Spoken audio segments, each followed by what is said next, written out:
अस्सलाम वालेकुम नाजरीन, आप देख रहे हैं डॉन न्यूज़ पर प्रोग्राम दूसरा रुख और मैं हूं आपका मेज़बान सनाउल्लाह खान।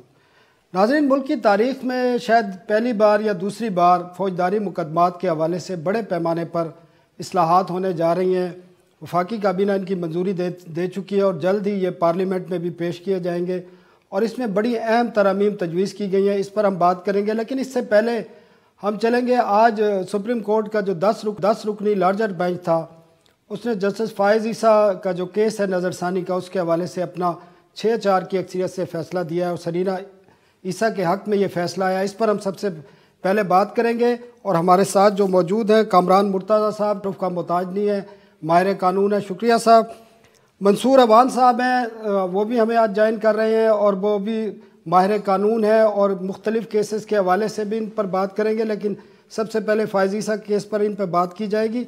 हमारे साथ असनात मलिक हैं। असनात मलिक भी एक्सप्रेस ट्रिब्यून में लिखते हैं और सुप्रीम कोर्ट के जो फैसले हैं उन्हीं के बारे में ज़्यादा इनके जो हैं वो राइट अप्स होते हैं, जिसको लोग पढ़ते भी हैं और उनसे लीड भी लेते हैं।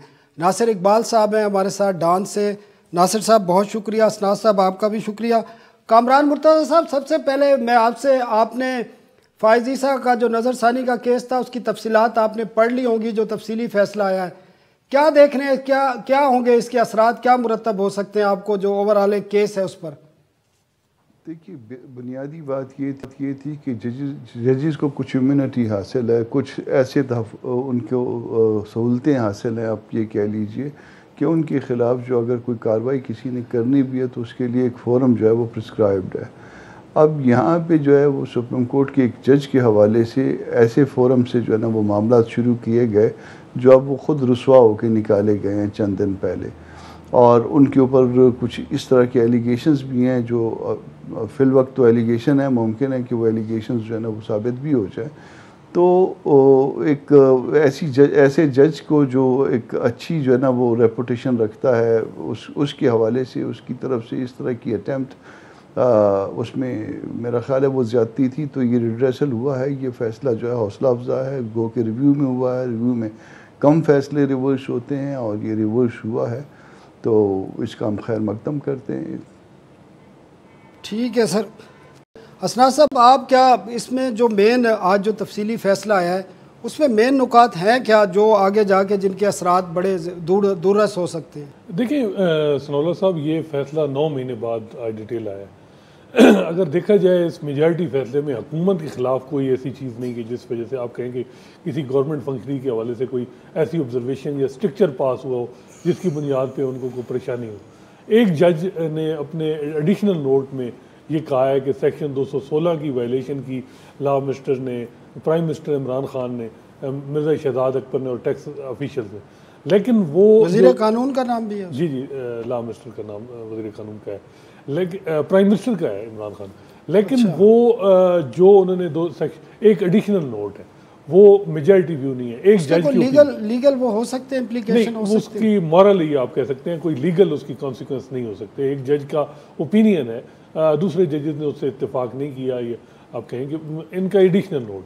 जो मेजॉरिटी व्यू है उसमें किसी तरह भी कोई ऐसा स्ट्रक्चर या किसी गवर्नमेंट फंक्शन के हवाले से कोई बात नहीं की गई। मेन ये है कि उन्होंने अपने इंडिपेंडेंस की बात की, इंडिपेंडेंस ऑफ जुडिशरी कितनी इंपॉर्टेंट है इसकी बात की। दूसरा, उन्होंने वो बात की कि 19 जून 2020 में जो मामला FPR को भेजा गया वो कैसे गलत था, उसकी रीजनिंग दी है कि क्यों हम ये ख्वाहिश कर रहे हैं वो मामला।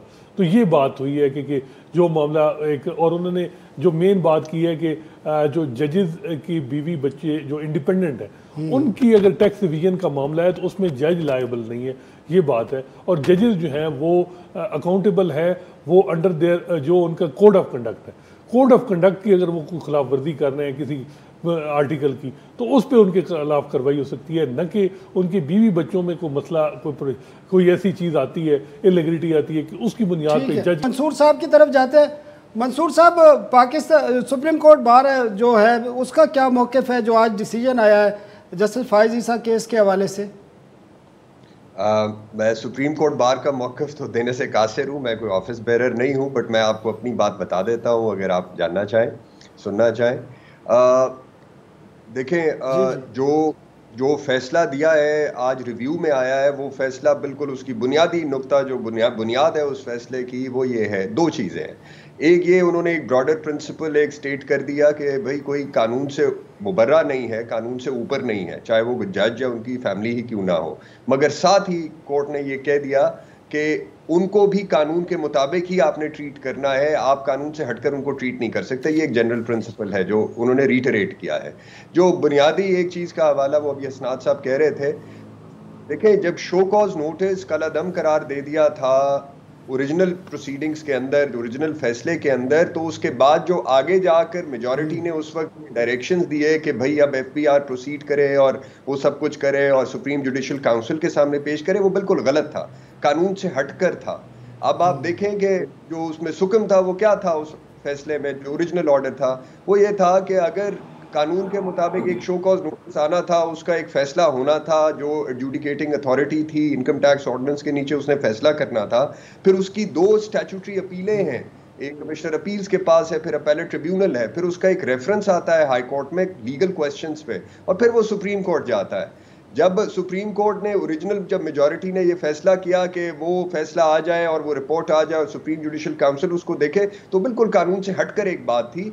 और उसको अब जो रिव्यू वाली ये जो जजमेंट है उसके अंदर उन्होंने उसको करेक्ट कर दिया और ये कानूनी तौर पे बिल्कुल ठीक फैसला इस तरह से आ गया कि जब कानून एक फाइनलिटी, एक एक्शन कोई कानून के नीचे हो और वो फाइनलिटी अटेन कर जाए, तो फिर वो एक कंक्लूसिव एक बात सामने आ जाती है और उसकी बेसिस के ऊपर कोई प्रोसीडिंग हो सकती है। मगर जब तक वो कंक्लूसिव ना हो, अपील उसमें जब तक वो अपील ठीक है मंसूर साहब, हमारे पास ब्रेक का वक्त है, नाज़रीन एक छोटी सी ब्रेक लेते। Welcome back. हम बात कर रहे थे जस्टिस फाइज ईसा नज़रसानी केस की, जिस पर आज सुप्रीम कोर्ट ने तफसीली फ़ैसला जारी किया गया है। नासिर इकबाल साहब, आपने भी वो फ़ैसला सुना और दोस्तों की राय भी सुनी है। तीनों जो दोस्त हैं हमारे तमाम ने, असनाद मलिक साहब हैं, मंसूर साहब हैं, इसके अलावा जो चौथे हमारे गेस्ट हैं कामरान मुर्तज़ा साहब, सब ने इस फ़ैसले को वेलकम किया है। और जो इसका असल केस है वो भी, उनकी भी राय ये है कि अब उसकी कोई हैसियत नहीं रही। आप क्या समझते हैं कि इसके क्या असरात किस तरह मुरतब होंगे?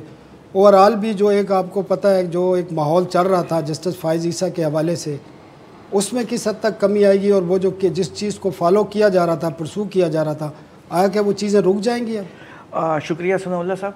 सनाउल्लाह साहब, इस जजमेंट में एक अहम चीज़ भी उन्होंने बताई है, वो है सेक्शन 216 इनकम टैक्स ऑर्डिनेंस का। उस पर उन्होंने ये क्लियर कट कहा है कि ये आप किसी भी इनकम टैक्स रिटर्न्स किसी के भी जो हैं जिन साहिब के भी हो, उसको सवाए इनकम टैक्स ऑफिसर्स के नहीं देखा जा सकता। और जिन लोगों ने इसको देखा है तो वो उन्होंने क्राइम किया है, और मतलब इसकी जो कॉन्फिडेंशियलिटी है इसको ब्रीच करने का मतलब है कि आपने एक जुर्म सरजद किया। तो लेकिन आपको याद होगा कि अभी रिसेंटली सप्लीमेंट्री जो फाइनेंस बिल पास हुआ है, उसमें गवर्नमेंट ने इसका पहले ही उनको कोई शायद इल्म हो गया था, या बहरहाल उन्होंने उसका प्रीएम्प्टिव ले लिया। वो इस तरह कि उन्होंने ये कह दिया है कि कोई भी किसी भी अहम सियासी शख्सियत या कोई भी अहम जो ऑफिशियल हाई ऑफिशियल के बारे में, उनके टैक्स के बारे में कोई भी, मतलब हम इस तरह के डायरेक्शन दे सकते हैं, मामला देख सकते हैं। तो ये एक अहम बात है। दूसरी अहम बात ये जो आपने एक सवाल किया, उसमें ये है कि तो ये इसी केस के तनाज़ुर में ये किया गया है। ये बज़ाहिर ऐसा ही लगता है कि उनको पहले से मालूम था कि कोई इस तरह की डायरेक्शन आने वाली है, क्योंकि सेक्शन 2016 में ये लिखा है शॉर्ट ऑर्डर तो आ गया था जी, शॉर्ट ऑर्डर, लेकिन उसमें इतनी एक्सप्लेनेशन नहीं थी, लेकिन कोई मतलब उन्होंने पहले से प्रीएम्प्ट कर लिया था।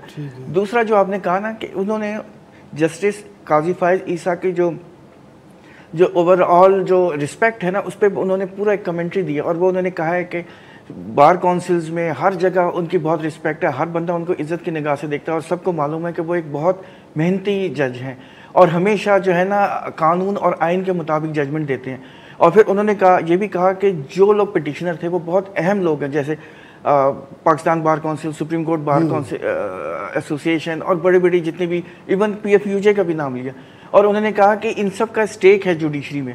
तो जब इतने अहम लोग इस केस में आए हुए हैं तो उनको वो इसलिए आए थे कि जस्टिस काजी फाइज ईसा की जो है रिस्पेक्ट बहुत ज़्यादा है, उनका हर कोई एहतराम करता है। तीसरी उसमें जो अहम बात है ना, उन्होंने क्लियर कट कर दिया कि जो जज है वो एहतसाब से मुहावरा नहीं है, लेकिन उसका एहतसाब जो है ना वो आइन और कानून के मुताबिक होना चाहिए, उसके अलावा नहीं। क्योंकि अगर वो जज है तो उसका ये मतलब नहीं है कि उस जो आम लोगों को जो के हकूक हैं वो उसको को नहीं है, उसके हैं, उसको भी हासिल है। ठीक है, ठीक है। कामरान साहब, आपने ये बात सुनी है नासिर इकबाल साहब की। मैं जानना ये चाहता हूँ आपसे भी कि इस फैसले के बाद क्या समझते हैं कि जो एक मूव थी चल रही थी जस्टिस फाइज ईसा के हवाले से, उनके ख़िलाफ़ भी आप कह सकते हैं, जो एक माहौल बना दिया गया था और सब कुछ नज़र आ रहा था कि कहाँ से हो रहा है, किस तरह हो रहा है, क्यों किया जा रहा है, तो आप क्या समझते हैं कि वो चीज़ें अब रुक जाएंगी या ये सिलसिला चलता रहेगा इसी तरह? नहीं, ये मुल्क अज़ीज़ में, वतन अज़ीज़ में ये सिलसिले चलते रहेंगे। मैं नहीं इस बात पे यकीन करता कि इस तरह की हरकतें रुक जाएंगी। इसमें इस मुल्क में बहुत बड़ी बदकिस्मती ये है कि एक ख़ास माइंडसेट को, लोगों को मखसूस जगह पे, जिसमें पार्लियामेंट भी शामिल है, जिसमें अदालतें भी शामिल हैं, उसमें इंस्टॉल करने की कोशिश की जाती है। उसमें नर्सरियाँ लगी हुई हैं और उसमें उनको जो है ना वो फ़िक्स किया जाता है। तो इसके नताइज जो है वो इस प्यारे वतन के लिए अच्छे नहीं हैं। मगर जो लोग ये काम करते हैं वो ये नहीं समझते और वो अपनी बात पे शायद बज़िद हैं। मुझे ख़तरा है कि अब इसके बाद भी काजी साहब के साथ मुख्तलिफ़ एंगल से, मुख्तलिफ़ जगहों से, जब तक ये हुकूमत है या इवन उसके बाद भी अगर कोई हो तो, क्योंकि उसके पीछे एक मखसूस ज़हनियत है, तो ये सब कुछ इस तरह से होता रहेगा और वो मुश्किल में रहेंगे। ठीक है, ठीक है। मंसूर साहब, आपसे भी यही सवाल है, क्या आपको नज़र आ रहा है कि अब जस्टिस फाइज ईसा का जो पीछा है वो छोड़ दिया जाएगा, या कुछ जो एक मैसेज दिया गया है इस तफसीली फ़ैसले में उसको समझ लिया जाएगा, या सूरत हाल इस तरह रहेगी जिस तरह हमारे दोस्त कामरान मुर्तज़ा साहब बयान कर रहे हैं? मेरी खुशफहमी तो ये है कि रुक जाए, मगर मैं कामरान मुर्तज़ा साहब से इख्तलाफ नहीं कर सकता कि हमारे मुल्क की बदकिस्मत तारीख़ जो है वो हमें कुछ और ही बताती है कि हमने ना अभी कभी अपने माजी से सीखा है, ना अपने हाल को दुरुस्त करने की कोई कोशिश कर रहे हैं। मुल्क में इस वक्त बहुत गैर यकीनी है हर सूरत तौर पे, माशी तौर पर, सियासी तौर पर, हर तरह से। तो कम अज़ कम जो लोग कुछ कानून और आइन के मुताबिक काम करने पर यकीन रखते हैं उनको करने देना चाहिए, कुछ सेंस ऑफ स्टेबिलिटी रहने देनी चाहिए। मेरी ख्वाहिश और मेरी विशफुल थिंकिंग आप कहें कि ये है कि शायद ये रुक जाए, मगर जो तारीख है वो और बताती है। तो मैं कामरान मुर्तज़ा साहब की बात से इख्तलाफ नहीं करता। ठीक है सर। असनाद, क्वेश्चन तो यही है, लेकिन आप क्योंकि रिपोर्टिंग करते हैं, सब जगह मौजूद होते हैं, लॉ मिनिस्ट्री भी होते हैं, सुप्रीम कोर्ट भी होते हैं, अटारनी जनरल ऑफिस में भी आपकी एक्सेस है इंफॉर्मेशन की, क्या इन्वायरमेंट नज़र आ रहा है? अटारनी जनरल की तो आपसे हम डिस्कस करते रहते थे, वो अदरवेज कुछ सजेशन देते थे लेकिन उनकी बात मानी नहीं जाती थी। तो आपको क्या नज़र आ रहा है? और लॉ मिनिस्टर के हवाले से ज़रूर आपसे मैं आखिरी तबसरा ज़रूर लूँगा कि उनके बारे में आपने डिसीजन में भी देख लिया, सुप्रीम कोर्ट बार की तरफ से भी जो एक आया है इस्लाहात के हवाले से, जिस पर हम अगले हिस्से में बात करेंगे, तो वहाँ पे क्या वो कहाँ की डायरेक्शन लेते हैं? आया वज़ीर आज़म हाउस की डायरेक्शन ली जाती है लॉ मिनिस्ट्री में या कहीं और की ली जाती है? देखिए सनाउल्लाह साहब, एक तो ये है कि ये कुरेटिव रिव्यू हुकूमत ने पहले फाइल किया हुआ है। इसमें दूसरी नज़रसानी ये 26 अप्रैल की शार्ट ऑर्डर, उसमें हुकूमत में दो आरा थी।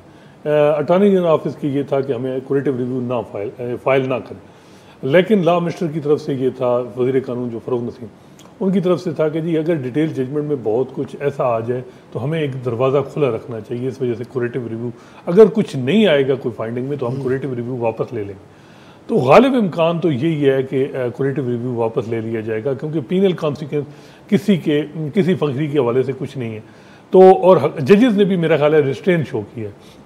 उन्होंने ये एक मैसेज दिया है कि अगर आप ये कुरेटिव जो है सीन ये आप बंद करें और हम आप यानी गवर्नमेंट ये जो पीनल कॉन्सिक्वेंस, जिस तरह जैसे याहिया अफरीदी ने कहा कि सेक्शन 216 की वायलेशन की प्राइम मिनिस्टर ने, लॉ मिनिस्टर फ़रोग़ नसीम ने या मेजॉरिटी जजेस ने ये नहीं कहा, तो यही उन्होंने मैसेज दिया। तो गालिब इम्कान है कि हुकूमत जो है कुरेटिव रिव्यू वापस ले लेगी, लेकिन दूसरा राउंड चल सकता है। प्रॉब्लम ये आ रही है कि जस्टिस काजी फैसा का एज ए जज के तौर पे प्रॉब्लम नहीं आ रहा। वो उन्होंने 15 महीने 16 महीने बाद चीफ जस्टिस ऑफ पाकिस्तान बनना है, तो क्या जो अब देखें ये इस पे हाइब्रिड रिजीम जो हमारी मौजूदा है इसका क्या सीन होगा कि क्या जो सेम पेज है पहले, क्योंकि इस वक्त मुक़्तदर हल्के और वज़ीर-ए-आज़म इमरान खान उनकी जो राय एक ही थी जस्टिस काज़ी फ़ैसल के हवाले से, लेकिन बाद में ये बताया गया हमें कि इमरान खान साहब कह रहे थे कि मेरा तो कोई पर्सनल नहीं इशू था जस्टिस काज़ी फ़ैसल से। तो अब देखना होगा कि क्या कोई ऐसी मूव चलती है, वहाँ क्या पोजीशन है, ये भी देखना होगा। इस वक्त जो हालात हैं, सिविल मिलिट्री के जो रिलेशनशिप है उनका भी इस केस के साथ या जस्टिस काज़ी फ़ैसल की फेट के साथ तल्लक है, नेक्सस है। तो वहाँ अगर वो बात नहीं है, और मेरा ख्याल है कि एस्टैब्लिशमेंट को भी देखना होगा कि दूसरी दफ़ा उन्होंने किसी जज के हवाले से मूव किया और उनकी नाकाम हुई। पहले former chief justice Iftikhar Chaudhry का मामला आया, लेकिन वो कामयाब नहीं हुई, और यही मामला, तो ये दूसरी शिकस्त है। तो मेरा ख्याल है अगर वो कोई और मूव भी आएगी, ये देखना होगा कि वकला जो बिरादरी है वो सारी इकट्ठी है, जस्टिस काज़ी फ़ैसल के साथ खड़ी है। तो आसान नहीं है हुकूमत के लिए। मेरा ख्याल है कि हुकूमत जो है कुरेटिव रिव्यू वापस ले लेगी, और यही होगा कि कहीं कोई प्रॉक्सी में भी कोई इस्तेमाल हो जस्टिस काज़ी फ़ैसल के खिलाफ। डायरेक्टली अब मेरा नहीं ख्याल कि हुकूमत जाएगी। ठीक है असनाद, नाजरीन हम एक ब्रेक लेते हैं, और ब्रेक के बाद हम जो फौजदारी में हुकूमत उसमें बड़े पैमाने पर इस्लाहात करने जा रही है, और वकला बिरादरी जो सुप्रीम कोर्ट बार है उसकी मुखालफत क्यों है, इन पर भी हम बात करेंगे एक वक्फे के बाद। वेलकम बैक नाजरीन। फौजदारी मुकदमात में हवाले से जो मुंतखब इस्लाहात हैं मुख्तलिफ़ किस्म की, वो करने जा रही है हुकूमत। काबीना ने इसकी मंजूरी दे दी और जल्द ही ये पार्लियामेंट में पेश होगा, और बड़ी एक्सटेंसिव किस्म की ये रिफॉर्म्स की जा रही हैं। पहली दफ़ा कहा जा रहा है कि ये इतने बड़े पैमाने पर है, जिसमें फ़ौजदारी जो मुकदमात है उसका ट्रायल 9 माह के अंदर मुकम्मल होगा, अपील 6 माह में मुकम्मल होगी, और इस किस्म की कई इस्लाहात हैं। लेकिन इसके साथ सुप्रीम कोर्ट बार और वकला बिरादरी ने इन इस्लाहात की मुखालफत की है, और उनका ये मौक़िफ़ है कि ये जो इंसाफ के तकाज़े हैं उसके बिल्कुल मुनाफी है, और जबकि उनका ये भी गिला है कि इसमें उनके साथ कंसल्टेशन भी नहीं की गई। और जो सुप्रीम कोर्ट बार है उनके सदर की तरफ से जो बयान जारी हुआ है उसमें वज़ीर कानून की अहलियत पर भी सवालात उठाए गए हैं।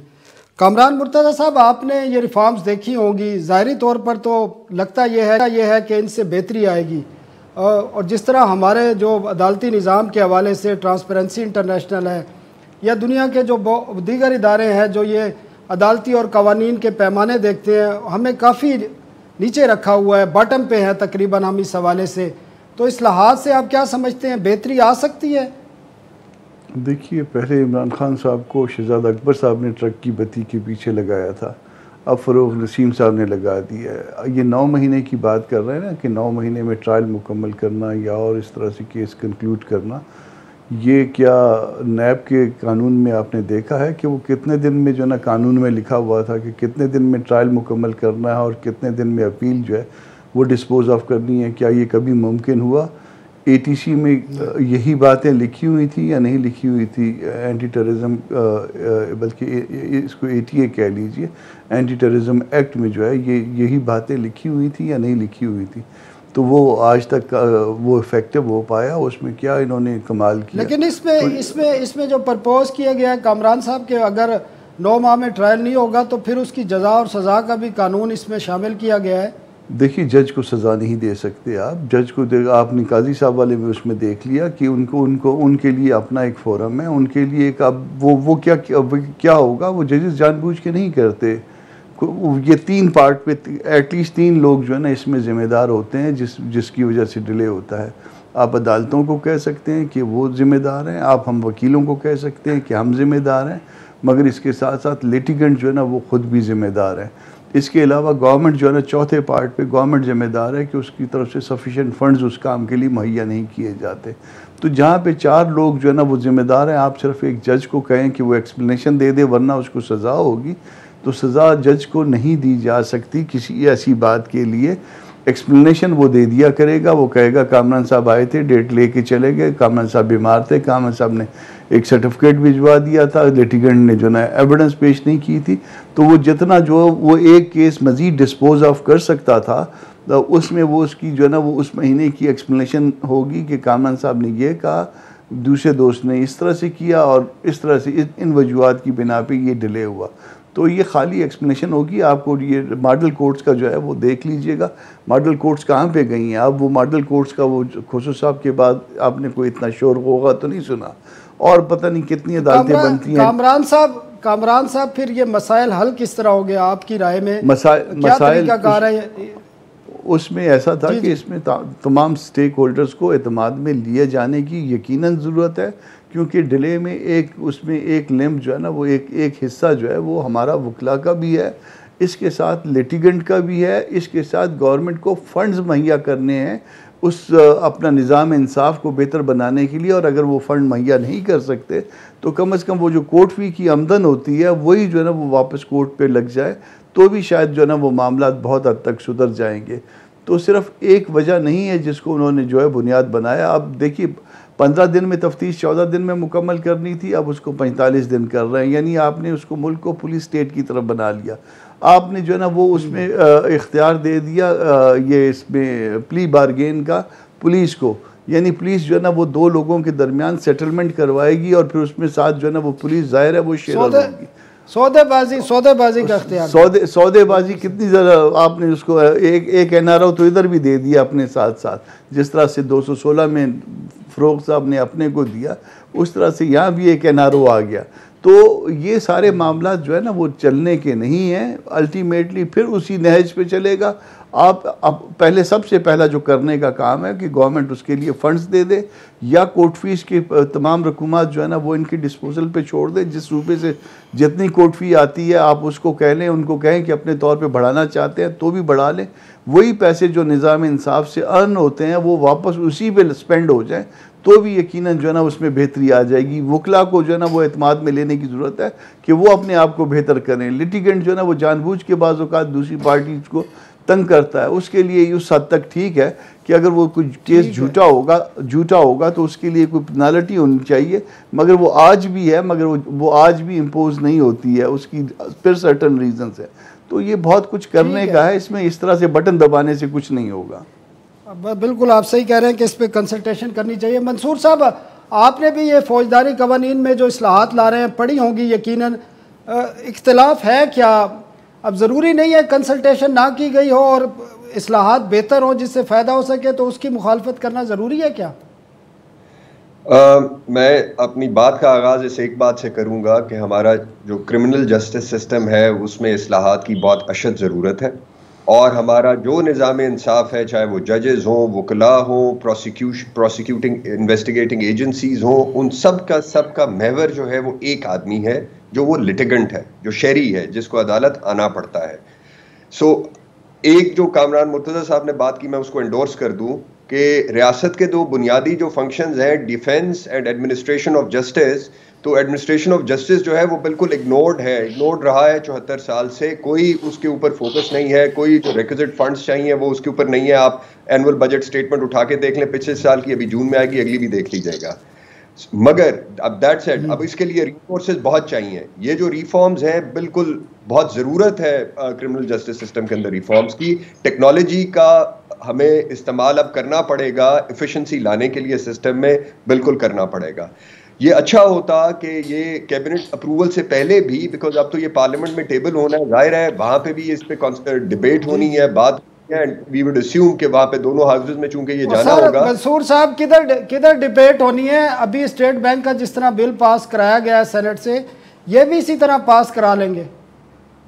वो फिर बदकिस्मती होगी। अब ये ऐसा है कि इसके ऊपर मैं यानी ये लॉ मिनिस्ट्री इसको कैबिनेट से अप्रूव कराने से पहले भी कंसल्टेशंस कर सकती थी, ब्रॉड बेस्ड एक इनपुट आ सकती थी, मगर अब चूंकि पार्लियामेंट में जाना है तो पार्लियामेंट में अब तवक्को ये होनी चाहिए, एटलीस्ट कुछ हुस्न ज़न तो रखेंगे कि वहाँ पे कुछ बहस इसके ऊपर हो जाए। सबसे इम्पॉर्टेंट बात ये है कि इस सारी चीज़ को एनफोर्स करने के लिए क्या एडिशनल जो फंडिंग या फाइनेंसेस जो रिक्वायर्ड हैं, गवर्नमेंट जो है उसके पास वो फाइनेंसेस अवेलेबल हैं टू इंश्योर कि ये रिफॉर्म्स जो अब आ रही हैं ये लेटर इन स्पिरिट में इंप्लीमेंट हो जाए।